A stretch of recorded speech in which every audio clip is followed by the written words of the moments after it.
Hello friends, welcome to angel star channel. இன்றைக்கி நம்ம சிக்கனை வச்சு தான் ஒரு ரெசிபி பார்க்க போகிறோம். ரெசிபிக்குள்ளே போகலாமா? ஃபஸ்ட்டு அடுப்பில் கடாய் வச்சுட்டு அதில் நல்லா ஹீட் ஆனதுக்கப்புறம் இந்த ஸ்பூன் தான் இன்றைக்கி நான் அளவு ஸ்பூனாக எடுத்திருக்கேன். இந்த ஸ்பூன் அளவுக்கு ஒரு ஸ்பூன் நம்ம புழுங்கல் அரிசி, நம்ம சாப்பாட்டுக்கு செய்வோம்ல அந்த அரிசி ஒரு ஸ்பூன்.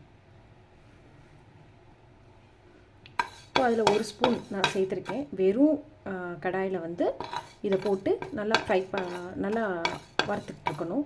இது நல்லா பொரிஞ்சு வரணும், அது வரைக்கும் வெயிட் பண்ணணும். உங்களுக்கு தெரியுதா? நல்லா பொரிஞ்சுருச்சு. இப்போ இந்த ஸ்டேஜில் இதை எடுத்துக்கலாம். இப்போது அதே கடாயில் 1/4 ஸ்பூன் மட்டும் நம்ம எண்ணெய் சேர்த்துக்கலாம்.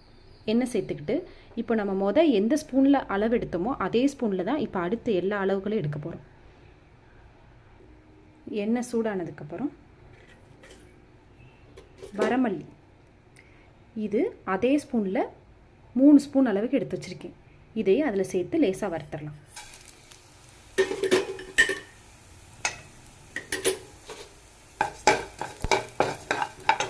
சிம்மிலே வச்சு செய்யுங்க.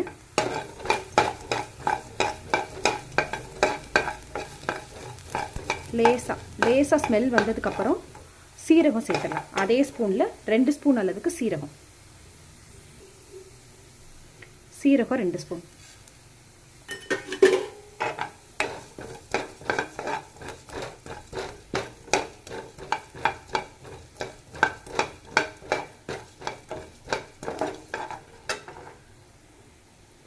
அதே இதில் சோம்பு 1 ஸ்பூன்.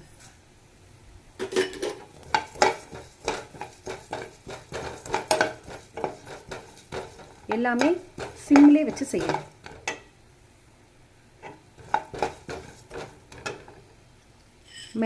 மிளகு என்னோட காரத்துக்கு ஏற்ற மாதிரி நான் 1 ஸ்பூன் சேர்த்துருக்கேன். நீங்கள் உங்கள் காரத்துக்கு ஏற்ற மாதிரி சேர்த்துக்கலாம். ஏன்னா இதில் பட்டை வத்தலும் நம்ம சேர்ப்போம். ஸோ அதனால் மிளகு காரத்துக்கு ஏற்ற மாதிரி உங்களுக்கு ஏற்ற மாதிரி சேர்த்துக்கலாம்.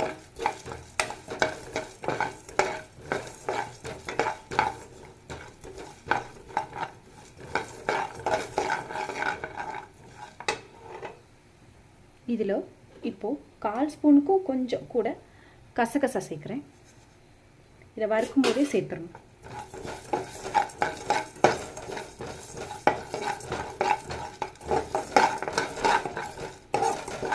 நல்லா ஸ்மெல் நல்லா வரும்.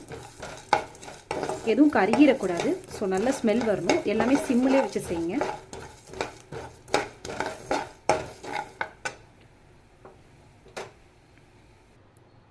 நல்லா செவக்க வறுந்ததுக்கப்புறம் இது ஒரு பிளேட்டில் மாற்றி நல்லா ஆற விட்டுருங்க.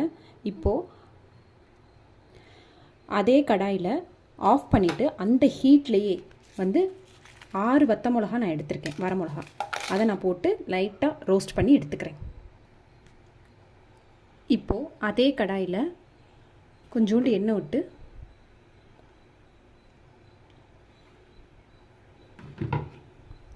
மூணு பெரிய வெங்காயம் நீள்வாக்கில் ஸ்லைஸ்டாக கட் பண்ணியிருக்கேன்.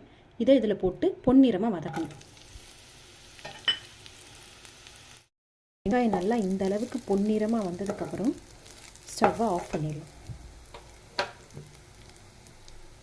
இப்போது நம்ம அரைச்சி வறுத்து வச்சுருக்கிற இந்த மசாலாவையும் அரைச்சிக்கிறணும் தனியாக. இது கூட சேர்ந்து இந்த அரிசி எல்லாமே சேர்த்து போட்டு கொஞ்சோண்டு மஞ்சத்தூள் சேர்த்து இதை நம்ம அரைச்சி எடுத்துக்கிறணும். அதே மாதிரி நம்ம வதக்கி வச்சுருக்கிற வெங்காயத்தையும் அரைச்சி எடுத்துக்கிறோம். இப்போது அதே கடாயில் ஹீட் பண்ணிவிட்டு எண்ணெய் ஊற்றிட்டு நம்ம வறுக்கிறதுக்கு தேவையான கறியை கழுவி மஞ்சத்தூள் போட்டு கழுவி எடுத்து வச்சுருக்கோம்.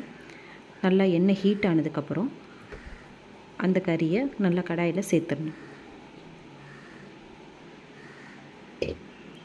சேர்த்துட்டு நல்லா ஒரு கிளறிட்டு தேவையான அளவுக்கு இஞ்சி பூண்டு பேஸ்ட்டு சேர்த்துக்கலாம். அதையும் நல்லா கிளறி விட்டுட்டு தேவையான அளவுக்கு உப்பு சேர்த்து நல்லா வதக்கி விட்டுடலாம். இப்போது இது வரைக்கும் தண்ணி நம்ம எதுவும் சேர்க்கலை. அந்த கறியில் இருக்க தண்ணி மட்டும்தான் வெளியே வந்திருக்கு. இப்போ நம்ம அரைச்சி வச்சுருக்கிற மசாலாவை நம்ம சேர்த்துடலாம். காரத்துக்கு ஏற்ற அளவுக்கு 3 ஸ்பூன் சேர்த்துக்கிறேன்.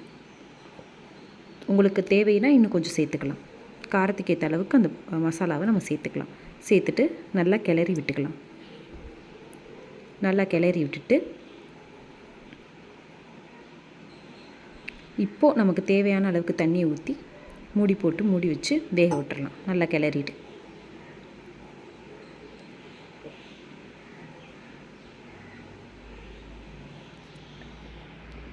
இப்போது நம்ம இந்த டைமில் நம்ம அரைச்சி வச்சுருக்கிற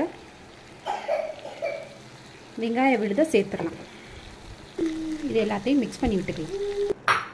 வெங்காயம் போட்டு வதக்கி லேசாக தேவைன்னா தண்ணி தெளித்து விட்டு நல்லா ஒரு வதக்கிட்டு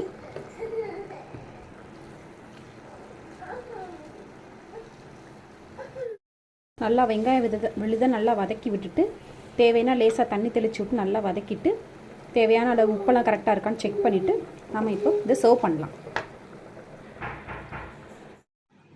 இப்போது சுவையான வறுத்து அரைச்ச மசாலா கோழி வறுவல் ரெடி ஆயிடுச்சு. சாப்பிட்டு பார்த்துட்டு எப்படி இருக்குன்னு சொல்லுங்கள். ஏஞ்சல் ஸ்டார் சேனலை சப்ஸ்கிரைப் பண்ணிக்கோங்க, லைக் பண்ணிக்கோங்க, கமெண்ட் பண்ணுங்கள். தேங்க்யூ.